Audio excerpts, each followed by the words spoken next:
Saat kalian berbelanja di sebuah Alfamart atau Indomart, pernahkah kalian melihat cemilan rumput laut yang bertulis Takanoi?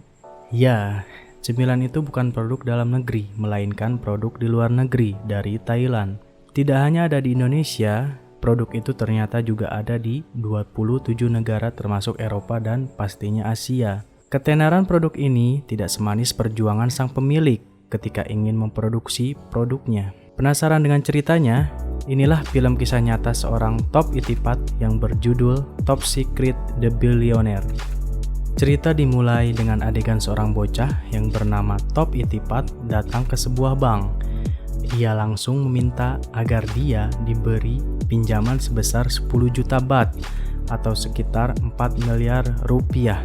Teller bank itu pun tidak menghiraukan Top dan langsung mengatakan kepada Top kalau ingin nabung atau tarik uang tunai bisa ke teller sebelah sana. Tapi Top menatap ke teller bank tersebut dengan tatapan yang serius hingga akhirnya si teller tersebut luluh. Ia pun memberikan kesempatan kepada Top untuk memberikan alasan kenapa dia harus meminjamkan uang kepadanya. Lalu Top pun mulai menceritakan alasannya dan kisah pun dimulai. Adegan langsung beralih ke sebuah game online RPG. Ternyata Top dan temannya sedang asik bermain game saat guru mereka sedang menjelaskan pelajaran. Di dalam game, ada seorang player mencari sebuah item kepada Top dan Top pun menjual item tersebut dengan harga $500 Singapura dan uang pun cair.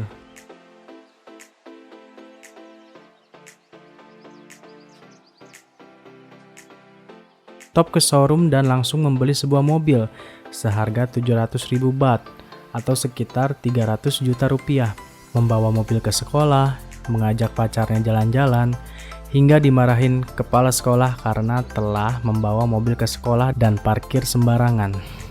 Top pun pulang ke rumah. Orang tuanya tahu dia membeli sebuah mobil dan ayahnya bertanya kepada Top dari mana ia mendapatkan uang. Top menjelaskan kepada ayahnya tetapi tidak percaya dan menuduh Top ikutan taruhan bola, sedangkan ibunya menasehati Top agar tidak melakukan hal-hal aneh. Top tidak menghiraukan orang tuanya dan melanjutkan kehidupannya seperti biasa hingga ia lulus sekolah. Setelah lulus sekolah, Top mengikuti TPN tapi tidak lolos dan dia tidak peduli dengan itu. Dia pergi ke sebuah toko untuk membeli sebuah PS2 dan DVD player. Saat dia pulang, dia dipergoki ibunya. Ibunya bertanya soal hasil TPN Top.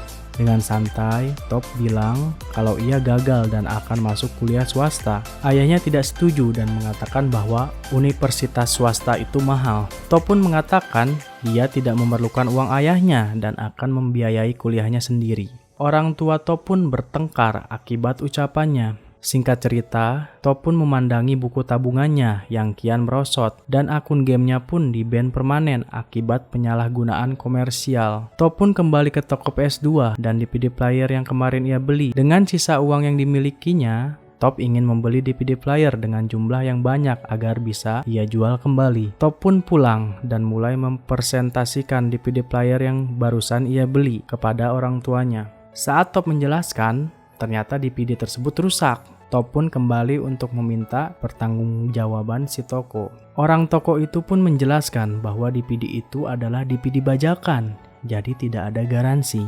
Yang berarti kalau rusak ya harus ganti baru. Top ngamuk sampai membuat etalase di tempat itu pecah. Top digampar dan langsung lari ke birit-birit. Top pun pulang. Saat di jalan ia melihat ayahnya. Top pun mengajak ayahnya masuk mobil. Di perjalanan ayahnya menasehati Top soal bisnis. Ayahnya berkata, bisnis itu tidak mudah.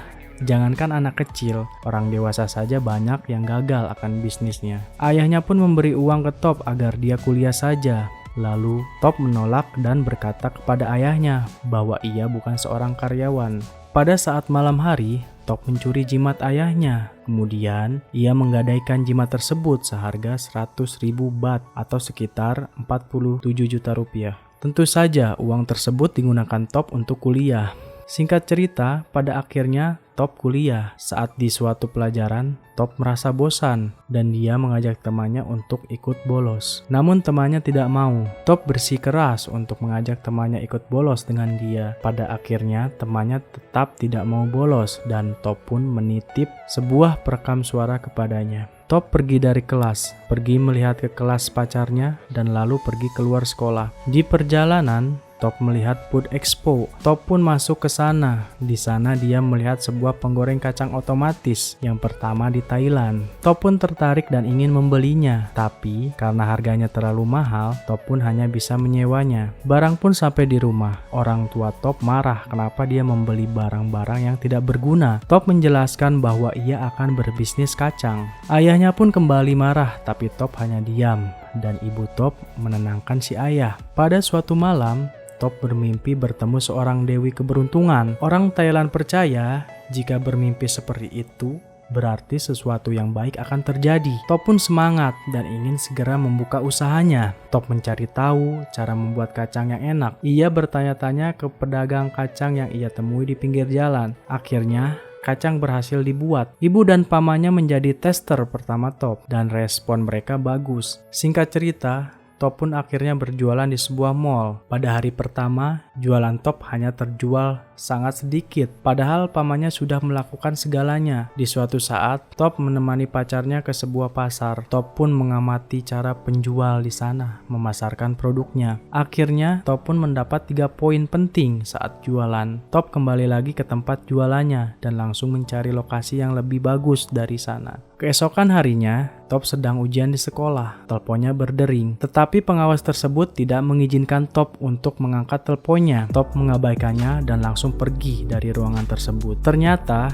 yang menelpon Top adalah pamannya yang memerlukan kacang lebih banyak. Soalnya jualan Top laris manis. Top langsung semangat ke sana dan langsung ingin membuka 10 cabang di sana. Pamannya mengatakan Top terlalu gegabah. Karena dagangan Top laris manis, Top sudah tidak lagi pergi ke kampusnya. Temannya sering menelpon Top untuk mengajaknya kuliah. Sampai pacar Top membujuknya agar kembali kuliah. Di suatu hari, Top ditegur oleh karyawan mall di sana. Mereka mengatakan kepada Top kalau asap yang keluar dari penggorengan kacang itu membuat atap menjadi gosong. Bisnis Top pun terancam hancur karena mereka akan diusir jika tidak membereskan atap mall yang gosong. Top setuju dan akan membersihkan atap tersebut. Top memulai mengecat ulang atap mallnya. Tapi petugas mall menyuruhnya untuk mengecatnya pada malam hari saja. Top pun mengecat ulang atap mall pada malam hari bersama ibunya. Pak Satpam datang dan mengatakan kalau mall akan segera tutup. Top meminta waktu sebentar lagi hingga mencoba menyogok si Satpam. Pak Satpam menolak dan mengucapkan kata-kata yang merendahkan Top di depan ibunya. Top pun pergi dengan perasaan kecewa. Ibunya menyusul Top dan mengatakan kalau mereka akan pindah ke Cina. Top yang merasa kalau dirinya tidak pernah diajak diskusi pun marah kepada ibunya. Top mencoba meyakinkan ibunya agar tetap tinggal di sini dan percaya kalau keluarga mereka bisa bangkit dari krisis ekonomi yang sedang dialami. Tapi ibu Top tidak mau kalah dan mengatakan kepada Top walau mereka miskin, kalau mereka berkumpul ibunya bahagia. Adegan langsung berpindah kepada Top yang sedang melakukan sesi foto untuk pembuatan paspor. Di saat akan dipoto, Top tiba-tiba pergi dari sana. Dia meyakinkan orang tuanya kalau dia belum ingin menyerah dan akan menetap di Thailand bersama pamannya. Orang tuanya pun setuju dan akhirnya pergi. Top melanjutkan aktivitas hariannya seperti biasa. Pegawai mall datang kembali dan mengatakan kalau Top tidak bisa jualan di sana lagi. Top no comment soal itu dan sepertinya dia tahu hal ini akan terjadi.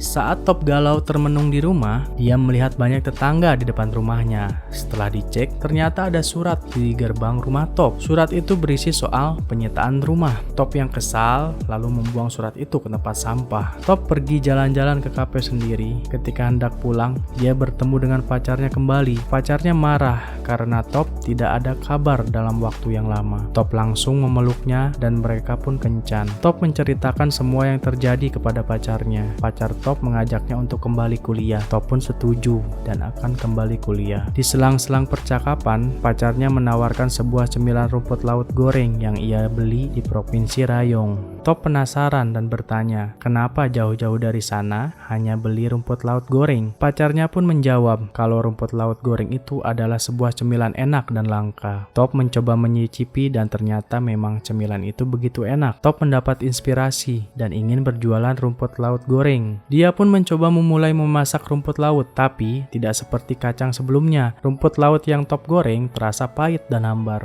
Dan yang lebih menyedihkan lagi, rumput laut itu hanya bertahan 3 hari hari, setelah itu akan membusuk. Dia bertanya ke sana ke sini, tapi sulit mendapat jawaban. Akhirnya, Top bertanya ke seorang profesor yang ada di Universitas Kasesar, dan dia pun mendapat solusinya. Ternyata hanya perlu membeli sebuah vakum oksigen untuk mengawetkan rumput lautnya. Top menjual alat penggorengan otomatisnya dan membeli sebuah vakum oksigen. Barang datang, Top pun mulai memasak rumput laut kembali. Top sudah menghabiskan banyak rumput laut, tapi belum ada hasil juga. Top menjual PC dan PS-nya untuk membeli rumput laut lagi. Pamannya pun menasehati Top agar ikut orang tuanya ke Cina, tapi Top tidak mau dan mengatakan kepada pamannya untuk tidak mudah menyerah.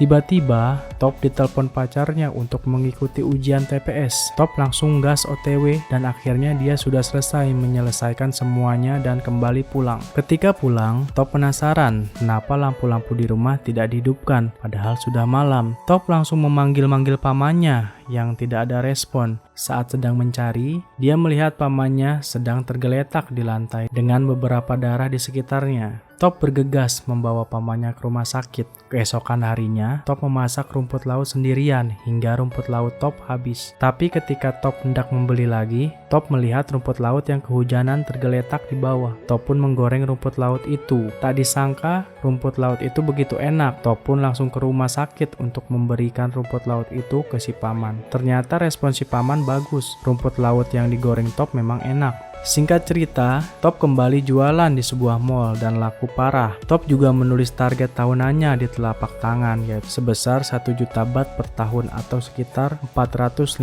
juta per tahun. Top sangat senang dan dia pun langsung menelpon orang tuanya. Top menanyakan kabar ibunya dan langsung ingin bicara kepada ayahnya. Top optimis langsung menanyakan beberapa hutang ayahnya. Ayahnya menjawab kalau ia mempunyai hutang sebesar 40 juta baht atau sekitar 18 miliar rupiah. Top langsung shock dan terdiam. Dia pun pulang melihat seseorang kembali menempelkan surat pernyataan penyitaan dari bank di depan gerbang rumahnya. Top melihat-lihat foto keluarganya, tapi tidak disangka dia menemukan sebuah obat hipnotik yang sudah pasti milik ayahnya. Top merasa sedih, ternyata ayahnya diam-diam memiliki sebuah masalah yang begitu rumit hingga ia kesulitan untuk tidur. Dia kembali memutar tape yang ia titipkan ke temannya sambil pergi ke supermarket.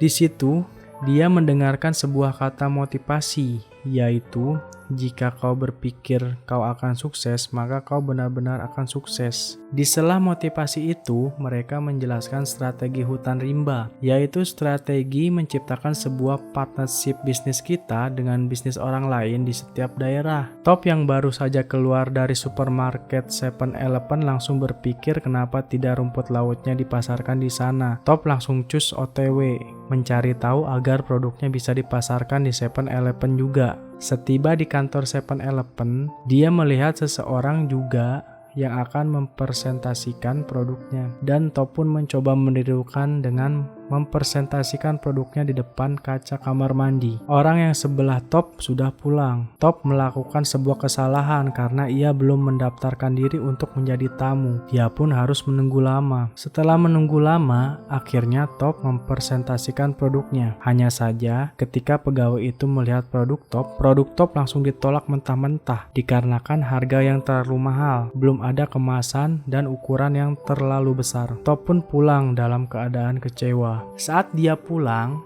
pacarnya menunggu Top di depan gerbang dan bertanya kenapa Top tidak pernah masuk kuliah. Top pun acuh dan mereka pun bertengkar. Intinya dari pertengkaran itu mereka putus. Top yang sedang drop ternyata masih tidak ingin menyerah. Ia pun langsung pergi untuk mencari kemasan yang bagus untuk produknya dan kembali lagi ke kantor 7-Eleven. Tapi seperti biasa, Top harus menunggu lama sampai dia ketiduran. Dia pun kesal dan langsung segera pergi dari sana dan meninggalkan cemilannya di lift. Singkat cerita, cemilan yang dia tinggalkan di sana ternyata dimakan oleh karyawan di sana. Karyawan di sana pun suka. Top pun kembali lagi ke sana sebagai orang yang diundang. Mereka mengatakan kalau produk Top diterima, Top harus menyiapkan 72.000 kemasan karena 7-Eleven akan memasarkan produknya ke 6.000 cabang mereka, dan lagi GMP akan datang ke pabriknya untuk mensurvei pabrik Top apakah pabrik Top layak produksi atau tidak. Top hanya diberi waktu 2 bulan untuk memproduksi 72.000 kemasan. Jika Top hanya memproduksi kurang dari 80%, mereka akan membatalkan kontraknya. Top langsung berbenah dan sebab itulah dia pergi ke bank untuk meminjam uang sebesar 10 juta baht atau sekitar 4 miliar. Teller yang sudah mendengar semua ceritanya pun langsung menanyakan umurnya. Dia terkejut, ternyata Top berusia 19 tahun. Dia pun meminta maaf dan mengatakan kalau dia belum bisa meminjamkan uang pada Top dikarenakan Top belum cukup umur dan hutang ayahnya yang mencapai 40 juta baht atau sekitar 18 miliar rupiah. Top kecewa dan cukup stres hingga dia membuat paspor untuk pergi ke Cina. Tapi Top masih belum menyerah. Dia juga menjual mobilnya untuk membuat pabrik. Tapi di satu sisi juga dia sudah membeli sebuah tiket ke Cina. Dia pergi ke sebuah toko yang dulu ia pernah gadaikan jimat ayahnya. Tapi dia tertipu. Jimat yang ia gadaikan ternyata malah dianggap dijual oleh si pemilik toko. Top kesal dan mencoba merebut paksa jimatnya tersebut. Tapi si pemilik toko mengacungkan pistol ke arah Top dan Top pun lari terbirit-birit. Keesokan harinya, Top pergi ke sebuah ruko milik ayahnya yang ternyata juga sudah disita bank. Top tidak peduli dan akan membuat pabrik di sana. Dia menghabiskan 1 juta baht atau sekitar 1 miliar rupiah untuk merenovasi ruko tersebut menjadi pabrik.